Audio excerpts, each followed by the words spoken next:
Il y a des choses dans l'univers qu'on ne voit pas. Pas parce qu'elles sont trop loin, pas parce qu'elles sont trop petites, juste parce qu'elles ne brillent pas, parce qu'elles ne reçoivent pas de lumière, parce qu'elles sont littéralement invisibles. Et pourtant, c'est souvent dans ce noir absolu que se cachent les phénomènes les plus violents, les plus extrêmes, les plus puissants qu'on connaisse. Et pendant très longtemps, on n'a rien su de tout ça. On regardait le ciel, on pointait des télescopes vers les étoiles, les planètes, les galaxies. On voyait des lumières, des couleurs, des éclats. On cartographiait ce qui brillait. Et ce qui ne brillait pas n'existait pas. Ou presque. Mais ce qu'on comprend aujourd'hui, c'est que la lumière, c'est bien. Mais c'est pas tout. Il existe un autre langage. Une autre manière, non pas de voir, mais d'écouter l'univers. Quelque chose de plus discret, de plus subtil, mais aussi de plus profond. Un langage sans image, un langage sans photons, un langage sans lumière. Et ce langage, on commence tout juste à le comprendre. C'est un peu comme si on avait été sourd toute notre vie et qu'un jour, quelqu'un avait appuyé sur un bouton. Et là, d'un coup, on entend quelque chose. Un grondement lointain. Une vibration venue d'ailleurs. Un souffle dans le vide. Et on se rend compte que ce souffle, cette vibration, était là depuis le début. Depuis que l'univers existe. Mais on ne pouvait juste pas l'entendre. Et c'est là que l'histoire devient folle, parce que ces vibrations, elles viennent d'événements cosmiques tellement extrêmes, tellement puissants, que l'espace lui-même en garde la trace. Pas la matière, pas la lumière, mais l'espace lui-même.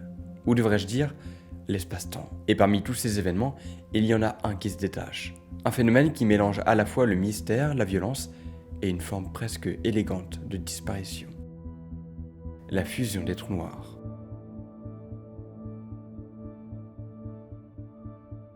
Déjà, un trou noir en soi, c'est pas banal. C'est ce qui reste quand une étoile géante meurt et s'effondre sur elle-même. Un objet si dense, si compact, que même la lumière ne peut plus s'en échapper. Une sorte de cicatrice gravitationnelle, un point de non-retour. Pendant des décennies, les trous noirs étaient des solutions mathématiques, des curiosités dans les équations d'Einstein.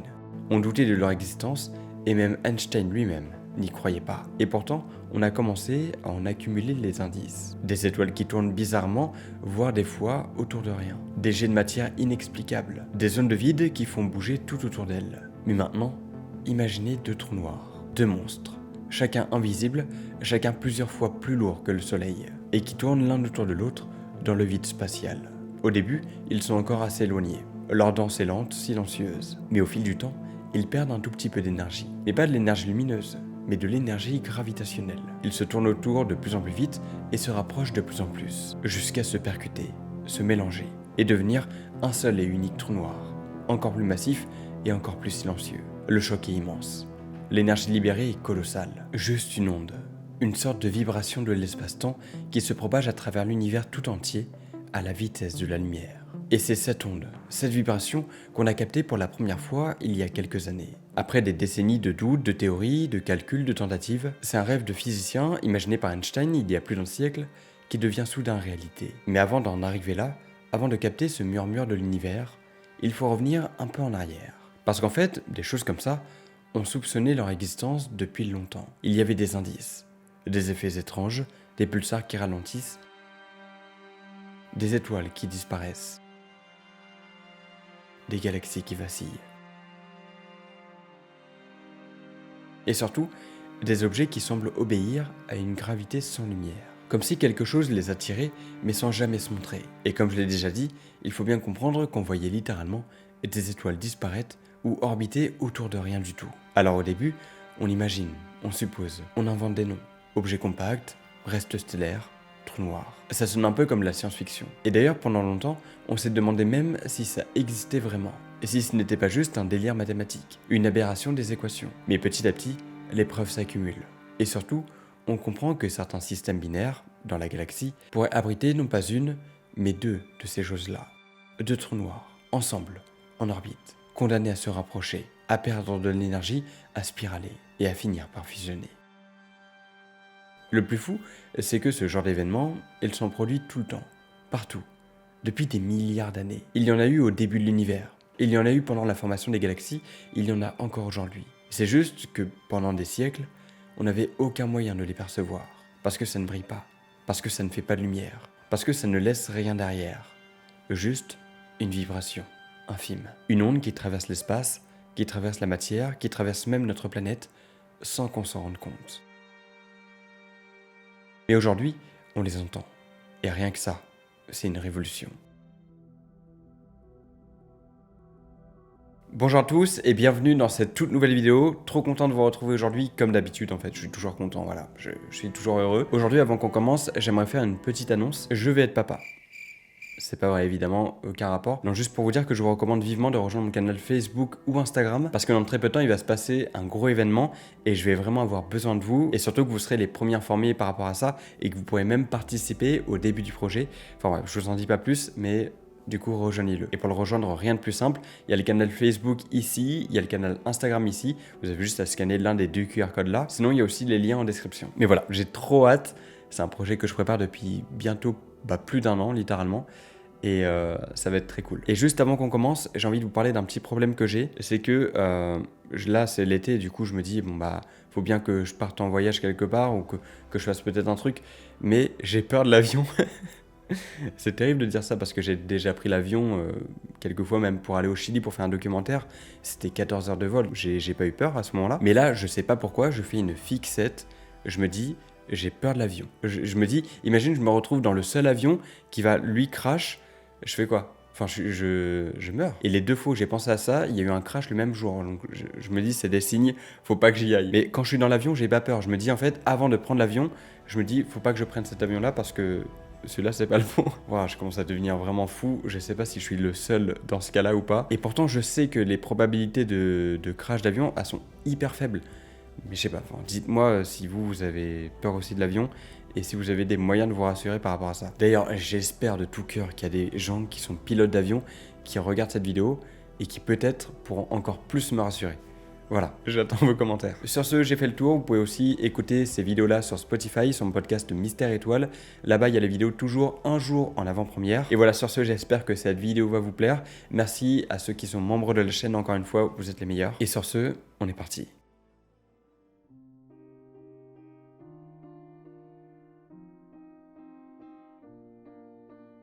Vous l'avez compris, on va parler des ondes gravitationnelles.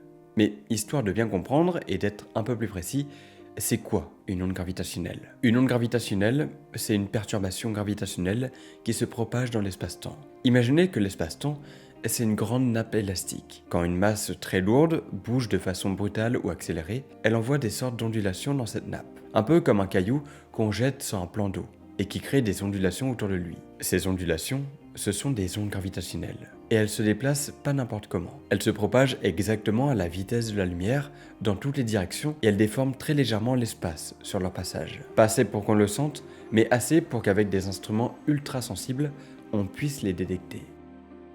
Einstein les a imaginées il y a plus d'un siècle. Pas en observant quoi que ce soit, mais juste en jouant avec les équations de sa relativité générale. En 1916, il se rend compte que si une masse accélère, elle doit perturber le champ gravitationnel, et que cette perturbation va se propager comme une vague.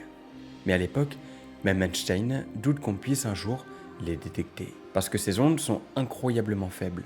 Il faut des événements astrophysiques à très haute énergie titanesque pour en produire des détectables depuis la Terre. Une explosion d'étoiles, de trous noirs qui fusionnent, ou deux étoiles à neutrons qui tournent l'une autour de l'autre à une vitesse relativiste, c'est-à-dire proche de la vitesse de la lumière.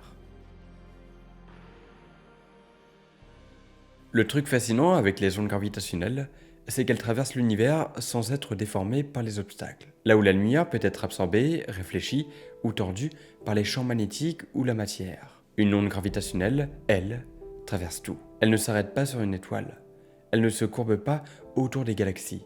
Elle passe, ce qui en fait un outil scientifique incroyable, parce qu'on peut remonter à la source du signal sans qu'il ait été déformé en route. C'est comme avoir un enregistrement sonore brut de ce qui s'est passé à des millions d'années-lumière. Mais il faut comprendre qu'il existe plusieurs types de signaux d'ondes gravitationnelles. Comme pour la lumière, il existe des signaux d'ondes radio, rayons X, gamma, etc. Pour les ondes gravitationnelles, c'est un peu pareil, mais on va pas les classer selon leur fréquence, mais plutôt selon la forme du signal. Donc en gros, on les classe selon plusieurs critères. Commençons par les signaux qu'on appelle des coalescences de binaires compacts, ou CBC. Ce sont les plus connus, et surtout les plus observés. Ce sont les plus nets, les plus proches, et les plus faciles à modéliser. Ils viennent de systèmes binaires. Deux objets compacts comme des trous noirs, des étoiles à neutrons, ou un mélange des deux, qui tournent l'un autour de l'autre. À force d'émettre des ondes gravitationnelles, ils perdent de l'énergie, se rapprochent, tournent de plus en plus vite et finissent par fusionner. Et ça produit une onde gravitationnelle ultra caractéristique. D'abord, une montée en fréquence, comme une sorte de sifflement qui s'accélère. Puis, une grosse détonation quand les deux corps se percutent.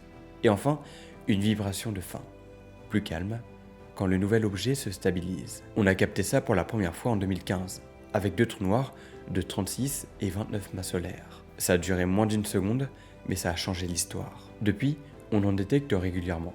Presque un événement de ce type par jour. Les signaux de CBC sont des signaux courts et déterministes. En gros, c'est-à-dire qu'on arrive à les modéliser grâce aux équations de la relativité. Les fusions de trous noirs, c'est le plus courant. C'est violent, ça fait pas de lumière, mais les ondes gravitationnelles, elles, explosent littéralement dans l'espace-temps.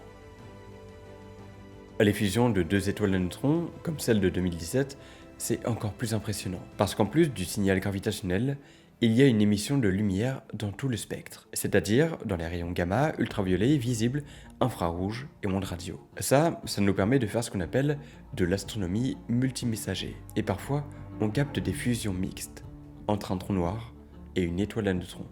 C'est plus rare, mais c'est fascinant. Parce que ça nous aide à mieux comprendre les limites de la matière ultra dense. Ensuite, il y a les signaux burst. Ce sont les signaux très courts, très intenses, mais beaucoup plus imprévisibles. Là, on parle d'un événement catastrophique, un peu comme une déchirure soudaine dans l'espace-temps. Le principal candidat ici, c'est une supernova, une étoile très massive qui arrive en fin de vie, s'effondre sur elle-même, puis explose. Si l'effondrement est asymétrique, c'est-à-dire que la lumière ne tombe pas partout pareil, ça peut produire une onde gravitationnelle brève. Mais le signal est mal connu. On ne sait pas exactement à quoi il doit ressembler. Donc, on fait du blind search. On écoute le ciel en espérant capter quelque chose. C'est un peu comme tendre l'oreille dans une forêt en espérant entendre un arbre tomber. Les bursts sont des signaux courts mais non modélisables. C'est-à-dire qu'on ne sait pas exactement à quoi devrait ressembler la forme du signal. Un autre exemple possible, c'est la rupture du cœur d'une étoile à neutrons. Si elle subit un changement brutal de densité ou de structure interne, elle peut relâcher un signal court et puissant. Ou même, certains théorisent des événements plus exotiques, comme l'effondrement d'une étoile quark ou d'un objet hypothétique encore inconnu. Les bursts, c'est un terrain d'exploration. On ne comprend pas encore tout, mais justement, ça laisse la place aux surprises. On passe maintenant aux signaux continus qu'on appelle les CW, pour Continuous Waves. Là, c'est une autre ambiance. On n'est plus dans la violence, mais dans la régularité. C'est un signal qui est constant dans le temps, qui oscille encore et encore comme une horloge cosmique. Le meilleur exemple, c'est une étoile à neutrons isolée qui tourne sur elle-même. À cause de l'extrême vitesse de rotation des pulsars, leur surface est légèrement irrégulière, puis aplatie.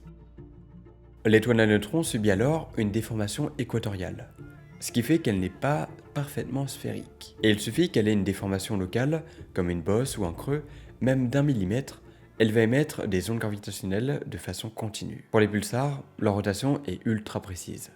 Certaines font des centaines de tours par seconde. On les appelle les pulsars millisecondes. Et si elles ont une petite déformation, cette rotation devient une source régulière d'ondes gravitationnelles. Ces signaux sont caractéristiques comme des signaux longs et modélisables, car ils durent dans le temps et on sait prédire leur forme. On peut les chercher pendant des mois ou des années, en accumulant les données. Et puis il y a les SGWB, le Stochastic Gravitational Wave Background, ou fond stochastique gravitationnel.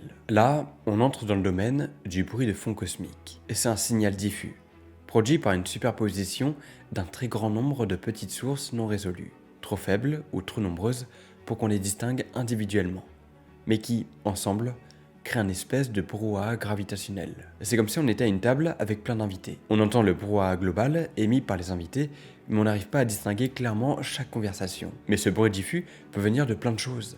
D'abord, des populations de trous noirs supermassifs en fusion, à des milliards d'années-lumière qu'on ne peut pas encore détecter un par un. Mais aussi, potentiellement, de processus très anciens, comme les ondes gravitationnelles primordiales produites juste après le Big Bang, ou des phénomènes théoriques comme les cordes cosmiques, des sortes de défauts topologiques laissés par les premières phases de l'univers. Ce fond stochastique, c'est une des prochaines grandes frontières. Si on parvient à le détecter clairement, on aura accès à une mémoire de l'univers que la lumière ne pourra jamais nous donner. On pourrait remonter à des informations jusqu'au mur de Planck, Mais ce qui est difficile, c'est que c'est un signal long, mais non modélisable. Donc impossible de prédire sa forme pour le moment.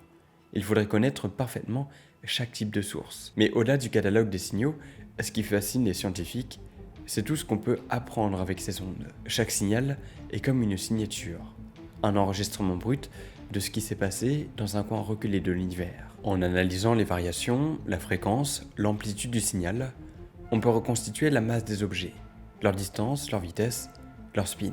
On peut même savoir s'ils étaient parfaitement sphériques ou légèrement déformés. Et comme les ondes gravitationnelles ne sont pas perturbées par la matière, on peut regarder au cœur des événements les plus denses, là où la lumière ne passe plus. Et c'est là que naît l'astronomie multimessager. L'idée, c'est d'observer un même événement sous plusieurs angles. D'un côté, on a la lumière qui nous donne une image. De l'autre, les ondes gravitationnelles qui nous donnent le son. Mais il y a aussi les neutrinos qui nous donnent les détails. Et c'est ce qu'on a vu en 2017 avec la fusion de 2 étoiles à neutrons. Les observations gravitationnelles ont capté le signal. Puis les télescopes ont repéré une lumière émise dans tout le spectre, des rayons gamma jusqu'aux ondes radio. Pour la première fois, on avait à la fois l'image et le son d'un événement cosmique. Et grâce à ça, on a pu confirmer que ces fusions produisent des éléments lourds, comme l'or ou le platine. Ce genre de découverte n'était pas possible avant. C'est ça la révolution des ondes gravitationnelles. Et c'est que le début. Parce qu'on pense qu'elles peuvent aussi nous raconter des choses sur l'univers très jeune. Juste après le Big Bang, il n'y avait pas encore de lumière. L'univers était opaque. Mais les ondes gravitationnelles, elles, ont pu s'échapper car, comme on l'a vu, elles n'interagissent pas avec la lumière. Et si on arrive un jour à capter ces échos très anciens, on pourra peut-être observer les tout premiers instants de l'univers. On pourra remonter avant les étoiles, avant les galaxies, avant la lumière. En gros, les ondes gravitationnelles, c'est une nouvelle oreille portée sur le cosmos. Une oreille sensible aux cataclysmes, aux tremblements de l'univers, aux fusions des objets les plus extrêmes. Et ce qu'on entend avec, c'est parfois bien plus riche que ce qu'on voit avec la lumière. C'est une nouvelle façon de faire la science. Et c'est peut-être ça la clé pour unifier notre compréhension de la gravité, de la matière, de l'espace et du temps. Mais bon, on parle de différentes sources, de différents types d'ondes gravitationnelles, mais comment on a su que tout ça existait? Alors déjà, il faut comprendre pourquoi c'est si dur de les détecter. Même si elles se propagent à la vitesse de la lumière, c'est pas comme la lumière. On peut pas tendre une antenne et écouter ce qui se passe dans l'univers. Parce que ces ondes, même quand elles viennent d'une collision de 2 trous noirs géants à des milliards d'années-lumière, elles arrivent jusqu'à nous incroyablement affaiblies. Elles s'atténuent avec la distance comme une pierre qu'on jette dans l'eau. Les vaguelettes sont moins grandes au fur et à mesure qu'elles se propagent. Quand elles passent à travers la Terre, elles étirent et contractent l'espace, mais d'une quantité infime. On parle là d'un changement de distance équivalent à 1000 fois plus petit qu'un proton sur plusieurs kilomètres. Et ça, faut arriver à le mesurer. Pour ça, les physiciens ont inventé des instruments qui semblent sortis de la science-fiction. Des interféromètres géants comme LIGO aux États-Unis, Virgo en Italie et plus récemment Kagra au Japon. Le principe est simple à dire, mais ultra délicat à faire marcher. On prend un faisceau laser, on le divise en deux pour faire les allers-retours dans 2 directions perpendiculaires. On les fait rebondir entre 2 miroirs très lointains à 4 km de distance, dans le cas de LIGO, puis on recombine les 2 faisceaux. Si l'espace-temps est parfaitement stable, les faisceaux s'annulent ou s'additionnent toujours de la même manière. Mais si une onde gravitationnelle passe, alors l'espace lui-même s'allonge dans une direction et se contracte dans l'autre, ce qui décale un tout petit peu la distance entre les 2 miroirs, et donc ça influe sur la recombinaison des faisceaux, et ça crée des interférences. Et ce minuscule décalage, on peut le mesurer. Mais évidemment, tout ça demande une précision incroyable. Les miroirs sont suspendus dans le vide, protégés du bruit, de la chaleur, du moindre tremblement. Les lasers sont d'une stabilité folle à une longueur d'onde très précise. Et il faut des ordinateurs pour traiter des montagnes de données et extraire un vrai signal d'un océan de bruit. Et c'est pour ça que les détecteurs ne travaillent pas tout seuls. LIGO, Virgo et Kagra forment un réseau mondial, le réseau LVK. En travaillant ensemble, ils peuvent mieux localiser les sources, confirmer les détections, croiser les observations. C'est ce qu'on appelle la détection en coïncidence. Parce qu'un seul signal, ça peut venir de n'importe quoi. Mais s'il est capté exactement au même moment, dans plusieurs endroits de la planète, avec le bon timing, alors là on a une vraie onde gravitationnelle. Mais voilà, les instruments comme LIGO ou Virgo, ils écoutent une gamme de fréquences bien précises. Un peu comme une radio qui capte certaines stations, mais pas d'autres. Et cette bande de fréquences dépend de la taille des détecteurs, mais aussi de la masse des objets qu'on veut observer. Pour LVK, on parle de fréquences sonores, car elle détecte des signaux entre 20 et 20 000 Hz, ce qui correspond à la sensibilité de l'oreille humaine. Mais plus une source est massive, plus elle produit des ondes de basse fréquence. Et là, on touche une limite. Les très gros objets, comme les trous noirs supermassifs, donc ceux qui sont au centre des galaxies, ils émettent des ondes à une fréquence tellement faible qu'elles passent complètement à côté des détecteurs actuels. LIGO, Virgo, Cagra, eux, ils sont sensibles à des collisions de trous noirs ou d'étoiles de neutrons de quelques masses solaires, qui vibrent autour de 100 Hz. Parfait pour les CBC qu'on a déjà vus, mais pas du tout pour ce qui se passe à l'échelle des galaxies. C'est là qu'arrivent les autres instruments, chacun avec sa propre gamme de fréquences. D'abord, LISA, l'interféromètre spatial. Parce que le problème sur Terre, c'est qu'il y a trop de bruit. Les tremblements, les voitures, le vent, tout ça empêche de capter les signaux faibles à faible fréquence. Donc, la solution serait de mettre le détecteur dans l'espace. LISA, c'est un projet européen mené par l'ESA qui devrait décoller autour de 2035. Ce sera un triangle géant de 3 satellites, chacun distant de 2,5 millions de kilomètres, qui échangent des lasers en continu. Et grâce à cette taille colossale, LISA pourra écouter les fréquences bien plus basses, entre 0,1 MHz et 1 Hz. C'est parfait pour capter les fusions de trous noirs supermassifs, les systèmes binaires d'étoiles compactes dans notre galaxie, ou même, peut-être, des signaux exotiques liés à des phénomènes inconnus. Et pour aller encore plus bas en fréquence, il y a une autre idée. Utiliser des pulsars comme horloge naturelle dans ce qu'on appelle des PTA, les Pulsar Timing Array.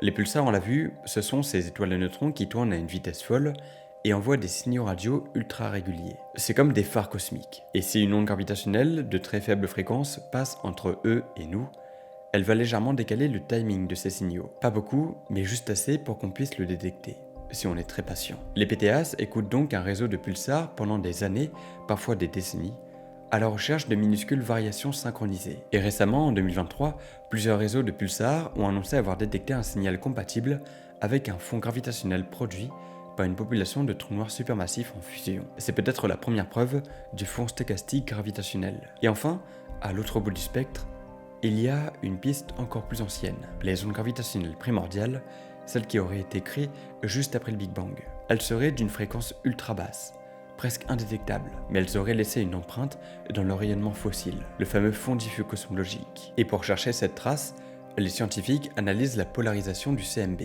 en espérant y voir un signal B-mode, une sorte de spirale résiduelle laissée par une onde gravitationnelle très ancienne. C'est un défi incroyable parce que ce signal est minuscule, mais s'il est confirmé un jour, ça pourrait nous donner un accès direct à l'univers 10 puissance moins 35 secondes après le Big Bang.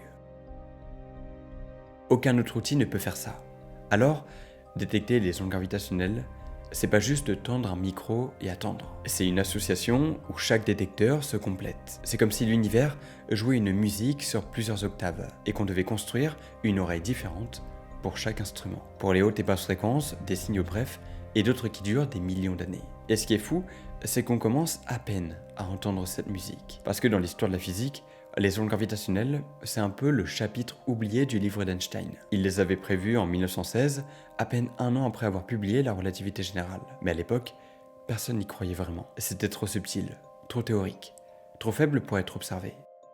Il a fallu un siècle de progrès, de calculs, de doutes, et surtout de gens obstinés qui ont continué à chercher malgré les échecs. Des gens comme Joseph Weber, qui a construit les premiers détecteurs dans les années 60, même s'ils étaient trop rudimentaires. Ou Ray Weiss, Kip Thorne ou Ron Driver qui ont imaginé LIGO dans les années 80. Et ce pari de fou de construire une machine capable de mesurer une variation d'1 millième de diamètre de protons sur 4 km a fini par marcher. Le 14 septembre 2015, à 11h50 UTC, on a capté pour la première fois un frisson dans l'espace-temps, deux trous noirs en collision. Un événement vieux de 1,3 milliard d'années. Et depuis, c'est une explosion. Des dizaines de détections, des fusions exotiques, des catalogues qui grandissent tous les ans. Et surtout, une nouvelle fenêtre sur l'univers, complètement différente de tout ce qu'on connaissait. Aujourd'hui, les ondes gravitationnelles, c'est pas juste un nouveau domaine, c'est un tournant dans l'histoire de la physique. Elles nous donnent un accès à des régions qu'on ne pouvait même pas imaginer explorer avant. Elles contournent les limites de la lumière. Elles percent les murs de la matière. Elles nous permettent de tester les théories dans les zones de gravité extrême. Elles posent aussi de nouvelles questions. Est-ce que la gravité est vraiment ce qu'on croit? Est-ce qu'il y a d'autres types d'ondes, plus exotiques? Est-ce qu'on peut trouver des traces du tout début de l'univers, là où la physique connue ne marche plus. Et ce n'est là que le début. Avec LISA, avec les PTAS, avec les observatoires du futur, on va pouvoir capter d'autres fréquences, d'autres signaux, d'autres mystères. Et peut-être, un jour, lire dans les ondes gravitationnelles comme on lit dans la lumière. Sauf que cette fois, ce sera l'univers brut, sans écran, sans filtre, juste la gravité dans son état pur.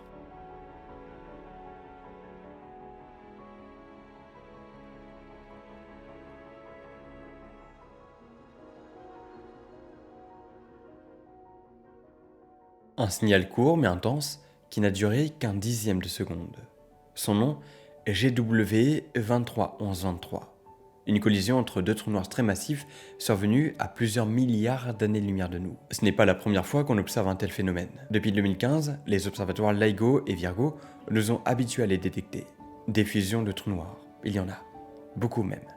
Mais celle-ci, elle n'est pas comme les autres. Déjà, à cause de sa masse. Car ici, on ne parle pas de petits trous noirs issus de la mort d'étoiles ordinaires. Non, les deux objets en collision pesaient chacun entre 100 et 140 fois la masse du Soleil. C'est énorme. Tellement énorme que ces deux trous noirs pourraient eux-mêmes être le résultat de précédentes fusions de trous noirs. Et puis, il y a le résultat. Le trou noir final aurait une masse d'environ 225 masses solaires. Un record absolu pour une détection par onde gravitationnelle. Mais ce chiffre cache un détail fascinant, la perte de la masse. Parce que si on additionne les deux masses initiales des deux trous noirs, on devrait arriver à peu près à 240 masses solaires. Mais alors, où sont passées les 15 masses solaires restantes? La réponse est spectaculaire. Elles ont été converties en énergie pure, sous forme d'ondes gravitationnelles, exactement comme le prédit E égale mc² de l'équation d'Einstein. Une petite quantité de masse suffit, si elle est bien transformée, à libérer une énergie colossale. Mais c'est pas tout. Ce qui rend GW231123 encore plus étonnant, c'est la vitesse de rotation des trous noirs avant la collision. Ils ne se contentaient pas de se foncer l'un vers l'autre. Ils tournoyaient sur eux-mêmes à des vitesses si élevées qu'ils pourraient bien approcher de la limite théorique fixée par la relativité générale. Des spins extrêmes, jamais mesurés avec autant de certitude jusqu'ici. C'est comme si deux toupies gravitationnelles géantes s'étaient précipitées l'une vers l'autre, pour ne former qu'un seul monstre encore plus extrême. Alors oui, on connaît déjà des collisions de trous noirs, mais des collisions comme celle-là, très peu. On parle ici d'un type très particulier, un trou noir de masse intermédiaire, ni trop petit, ni vraiment géant. Plus lourd que ceux nés de l'effondrement des étoiles, mais bien plus léger que ceux supermassifs, qui hantent les cœurs des galaxies. Ces objets-là, les intermédiaires, sont rares, et pourtant, ils pourraient être les briques fondamentales de la construction des géants, des étapes intermédiaires dans la croissance des monstres cosmiques. Mais alors, pourquoi une telle découverte est-elle aussi précieuse? Parce que plus un trou noir est massif, plus son signal est difficile à capter. Les collisions comme celle-ci sont rares, et leur fréquence est trop faible pour apparaître régulièrement dans les détecteurs. GW231123 se situe presque à la limite de ce qu'on peut entendre dans l'espace-temps. Les scientifiques le savent. Cette collision va nous apprendre beaucoup de choses, sur la formation des trous noirs, sur leur spin, sur les fusions successives qui pourraient petit à petit donner naissance à des monstres. Mais ça, on en parle juste après. Bon, c'est bien beau de parler d'ondes gravitationnelles, de types de signaux, etc. Mais concrètement, comment elles ont pu changer notre approche avec l'univers? Eh bien, pendant très longtemps, en fait depuis que les humains lèvent les yeux vers le ciel, on a observé l'univers avec la lumière. C'est tout ce qu'on avait. La lumière visible, celle qu'on voit avec nos yeux, c'était notre seul outil. Et même quand on a inventé les télescopes, des satellites, des capteurs plus précis, on est resté dans ce qu'on appelle l'astronomie électromagnétique. On a juste élargi la gamme. On a ajouté les infrarouges, les rayons X, les ondes radio. Mais au fond, on faisait toujours la même chose. On regardait comment la matière émettait de la lumière, ou comment elle la bloquait, ou comment elle la déviait. Et ça a très bien marché. Grâce à ça, on a découvert les galaxies, les quasars, les pulsars, les trous noirs. On a cartographié le fond diffus cosmologique, on a compris la composition des étoiles, la vitesse d'expansion de l'univers, la structure du cosmos à grande échelle. Et c'est un outil puissant, mais aussi, quelque part, un outil limité. Parce que la lumière, comme on l'a vu, même si elle traverse l'espace, elle ne traverse pas tout. Elle interagit avec son environnement. Elle ne pénètre pas les événements les plus extrêmes. Et elle ne nous dit rien de ce qui se passe vraiment à l'intérieur. Parce que, durant une fusion de trous noirs, il n'y a aucune onde électromagnétique qui est émise. Aucun photon. Rien. Juste la matière qui s'effondre sur elle-même et l'espace qui se met à onduler. Et tant qu'on n'avait que des télescopes pour observer le ciel, ce genre d'événement restait totalement invisible. On savait même pas qu'ils étaient en train de se produire. Mais maintenant, on a changé de registre. On n'écoute plus seulement l'univers lumineux. On écoute aussi l'univers vibrant. Et ça, c'est une révolution. Chaque événement extrême dans l'univers, chaque fusion, chaque effondrement, chaque déformation violente va laisser une trace dans le tissu de l'espace-temps. Il faut bien se dire qu'on n'est plus en train de regarder une scène depuis l'extérieur. On ressent directement ce qui s'y passe. Et ce que ça nous révèle, c'est un univers beaucoup plus intense, plus chaotique, plus vivant que ce qu'on croyait. Prenons un exemple, une supernova. Quand une étoile massive arrive en fin de vie, elle explose. Parce que ça, on le savait déjà. On avait observé la lumière de ces explosions. Parfois, elles illuminent une galaxie entière. Mais ce que la lumière ne montre pas, c'est comment se passe l'effondrement du cœur de l'étoile, à l'intérieur. Ce moment précis où la gravité devient si forte que tout s'écrase en quelques millisecondes. Et bien ce moment-là, c'est justement là où les ondes gravitationnelles prennent le relais. Elles nous donnent accès à l'intérieur de la supernova, là où la lumière ne peut pas sortir. Elles nous racontent ce qui se passe au centre, dans le noyau. Est-ce que ça forme une étoile à neutrons, un trou noir ?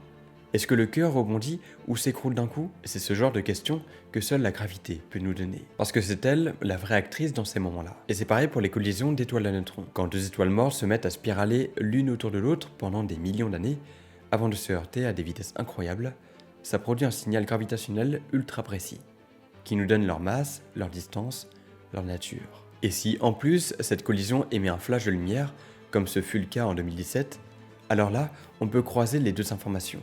On a la lumière et on a la gravité. Et ça, si vous vous rappelez de ce que j'ai dit, ça fait partie de l'astronomie multimessager. C'est l'avenir de l'astrophysique. Parce qu'en combinant les différentes façons d'observer un même événement, on peut tout comprendre. Sa dynamique, son énergie, ses conséquences. Mais ce que les ondes gravitationnelles changent aussi, c'est notre capacité à explorer des régions complètement inaccessibles autrement. Imagine une galaxie très lointaine. On voit peut-être sa lumière, mais on ne sait rien de ce qui se passe dans son noyau. Pourtant, à l'intérieur, deux trous noirs supermassifs sont peut-être en train de se rapprocher. Une fusion titanesque qui va durer des millions d'années en émettant un signal de basse fréquence. Ce signal, Lisa pourra le capter. Il nous dira que ces deux monstres existent, qu'ils dansent l'un autour de l'autre, qu'ils se préparent à fusionner. Et ce n'est pas juste une question d'observation, c'est aussi une question de test de la physique. Parce que les ondes gravitationnelles, en traversant le cosmos sans être déformées, nous permettent de tester la relativité générale à des distances énormes, dans des champs gravitationnels extrêmes. Elles nous disent si Einstein avait encore raison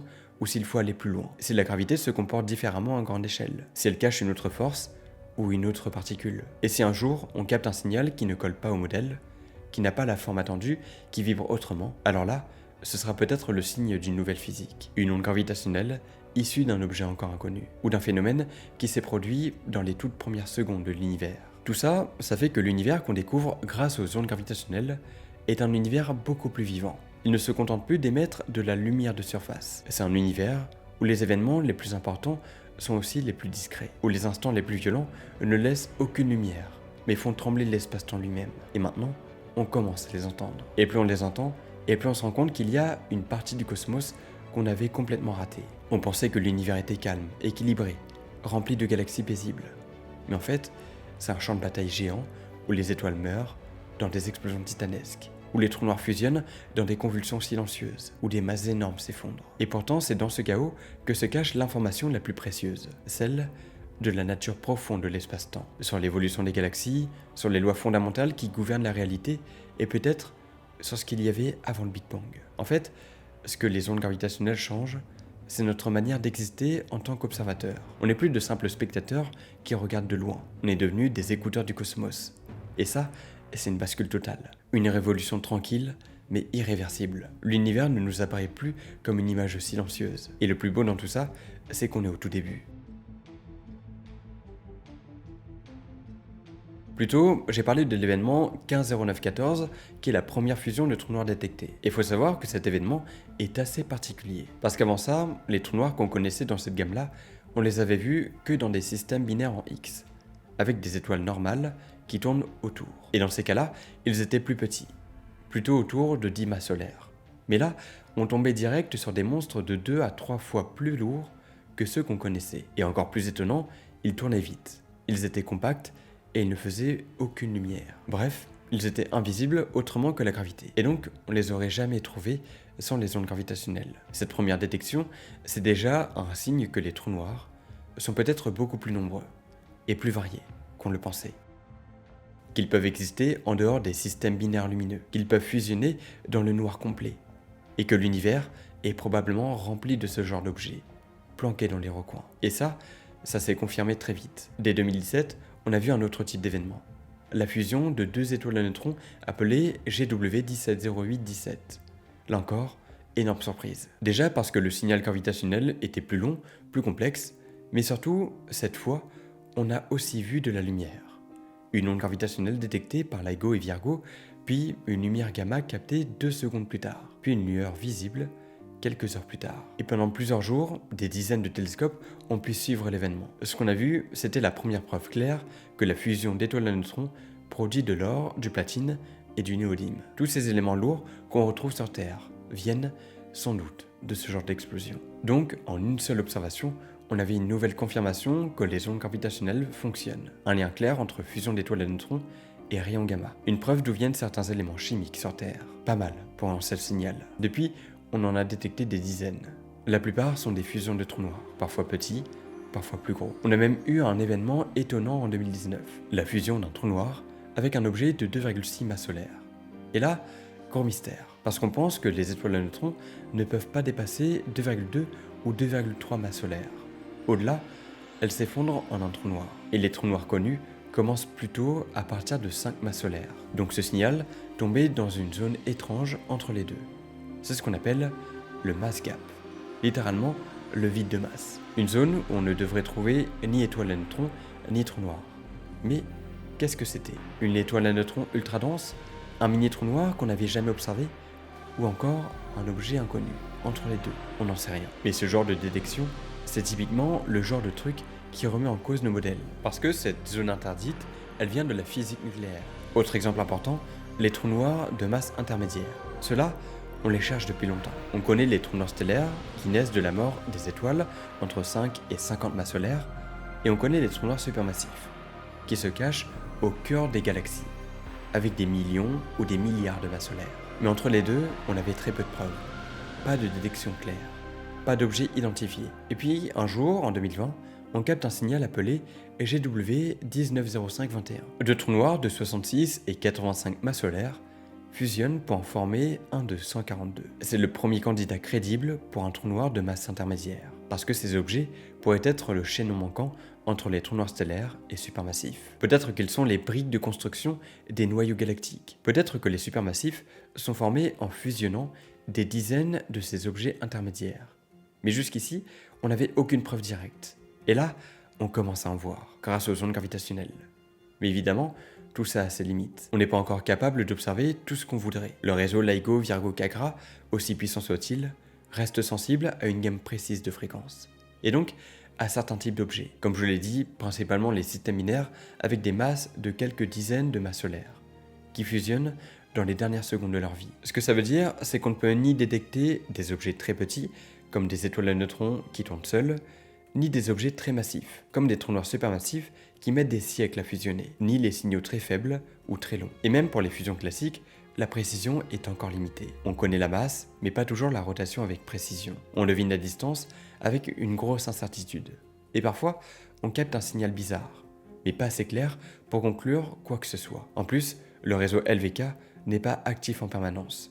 Il fonctionne par run d'observation, entrecoupé de longues périodes de maintenance ou d'amélioration. Et puis la détection dépend aussi beaucoup du bruit, des petits tremblements de terre, du trafic routier, des vibrations locales. Tout ça peut masquer un signal ou le rendre illisible. Donc pour l'instant, on n'a qu'un échantillon partiel de tout ce qui se passe dans l'univers. On capte juste les événements les plus forts, les plus proches et les plus rapides. Mais c'est déjà énorme. Parce que rien que ces dizaines de détections ont permis de découvrir des objets qu'on ne connaissait pas, confirmer des théories vieilles de 100 ans, poser des questions qu'on ne s'était jamais posées. Et surtout, elles ont ouvert la voie à tout ce qui vient après. Ce qu'il faut bien comprendre, c'est que les sondes gravitationnelles sont un outil en construction. On n'est pas encore dans la version finale. On est dans une phase un peu comparable à l'astronomie optique du XVIIe siècle. On a les premières lunettes, on voit quelques étoiles floues, et déjà, on découvre des trucs qui changent tout. Mais dans quelques années, avec l'ISA, avec des réseaux plus larges, avec des détecteurs plus précis, avec l'IA pour trier les signaux, on va probablement entrer dans une nouvelle ère d'observation du cosmos. Et cette fois, on n'aura plus juste des images. On aura des vibrations, des fréquences, des signaux gravitationnels, des histoires racontées non plus par la lumière, mais par la structure même de l'univers. L'événement JW231123, ce n'est pas juste une collision spectaculaire entre deux trous noirs, c'est aussi une remise en question sur nos théories actuelles. Jusqu'ici, les lois de l'évolution stellaire, celles qui décrivent la vie et la mort des étoiles massives, posaient une limite claire, un peu comme une zone interdite. Elles suggèrent que les trous noirs, dont la masse est comprise entre 60 et 130 masses solaires environ, devraient être rares, voire même inexistants. Pourquoi ? Parce qu'au-delà d'une certaine masse, les étoiles ne meurent pas en formant un trou noir. Elles explosent autrement, elles se disloquent, par un phénomène rare et violent, l'instabilité de pair. Ce processus explique que les photons très énergétiques à l'intérieur de l'étoile se transforment en paires de particules, des électrons et des positrons.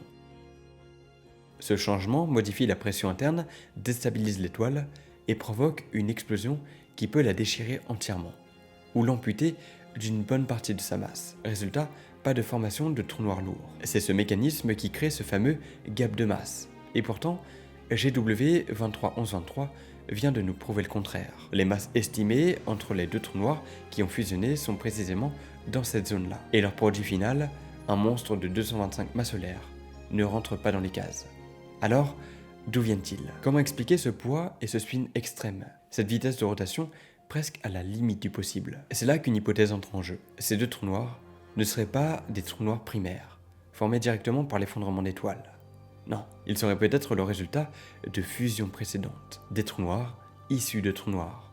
Une hiérarchie de fusion comme des poupées russes gravitationnelles. Cette idée n'est pas nouvelle, mais GW231123 la rend soudainement très concrète. Elle explique que ces objets évolueraient dans un environnement astrophysique dense, comme un amas d'étoiles très compact ou le cœur actif d'une galaxie. Des endroits où les trous noirs ne sont pas isolés, mais nombreux, agités, en perpétuel mouvement les uns autour des autres. Dans ces lieux extrêmes, les collisions ne sont pas des accidents rares. Et ce genre d'environnement favorise des orbites excentriques, des trajectoires allongées, non circulaires, où deux trous noirs peuvent se croiser, s'attirer violemment et fusionner bien avant de s'être stabilisés sur une spirale classique. Mais il y a un problème. Les modèles actuels de détection ne prennent pas en compte ce genre d'orbite. Ils sont calibrés pour des fusions en spirale, lentes et régulières, où les ondes gravitationnelles suivent une signature bien connue. Mais si l'orbite est trop excentrique, alors la forme de l'onde gravitationnelle change complètement. Et là, c'est le brouillard. Parce qu'on n'a pas encore d'outils numériques pour modéliser ça concrètement. Il y a d'autres pistes évidemment. Certaines hypothèses évoquent une lentille gravitationnelle, c'est-à-dire un objet massif entre la source et nous, qui aurait déformé et amplifié le signal. Mais la probabilité reste faible comparée au scénario de la hiérarchie de fusion. Mais si des objets dans cette fameuse zone interdite peuvent apparaître régulièrement, alors nos catalogues de fusion doivent être revus et nos modèles d'évolution stellaire corrigés. Ce type de détection impacte aussi la conception des futurs détecteurs d'ondes gravitationnelles, comme l'ISA, qui sera lancé dans l'espace dans la décennie à suivre, avec une sensibilité accrue, une capacité à capter des signaux plus lointains et plus subtils. Ce genre de mission pourra peut-être résoudre les mystères laissés en suspens par GW231123. GW231123 n'est pas juste une anomalie fascinante dans un catalogue, c'est une preuve que l'univers parle encore. Mais pas avec de la lumière, pas avec des nuages, avec des ondes, des murmures gravitationnels que nous commençons à peine à entendre. Pendant des siècles, on a observé des étoiles, des galaxies, des nébuleuses, mais tout ce qui n'émettait pas de lumière restait invisible, inaudible, mystérieux. Aujourd'hui, grâce aux ondes gravitationnelles, nous entendons ce qui se passe dans le noir. Nous découvrons un univers caché, fait de fusion, de chaos, de trajectoires déformées et d'objets extrêmes. GW231123 nous montre que cette nouvelle ère ne fait que commencer, et qu'à chaque détection, c'est une nouvelle page inconnue de l'histoire cosmique qui s'ouvre, et que bien souvent, ces pages contredisent nos théories. Elles bouleversent, elles dérangent. Mais c'est comme ça que la science avance. Ce signal, aussi bref soit-il, nous pousse à revoir la façon dont on pense les trous noirs, leur formation, leur environnement, leur comportement. Il nous oblige à repenser nos modèles, nos détecteurs, nos attentes, et à capter que même dans un ciel que l'on croyait silencieux, le cosmos a encore des choses à nous dire. Si vous avez aimé cette vidéo, n'hésitez pas à la liker, ça fait toujours plaisir, et à vous abonner si c'est pas déjà fait. Je vous mets ici mon documentaire sur les ondes gravitationnelles qui est encore plus complet, où j'étais allé voir Virgo, j'étais allé même visiter le site, et c'était incroyable. Sinon, je vous mets une playlist ici que vous pouvez lancer sans prise de tête, et vous tomberez forcément sur une vidéo qui vous plaît. Quant à moi, j'espère qu'on pourra discuter un petit peu en commentaire, je vous dis à bientôt pour une nouvelle vidéo, c'était Zabroulos, à bientôt.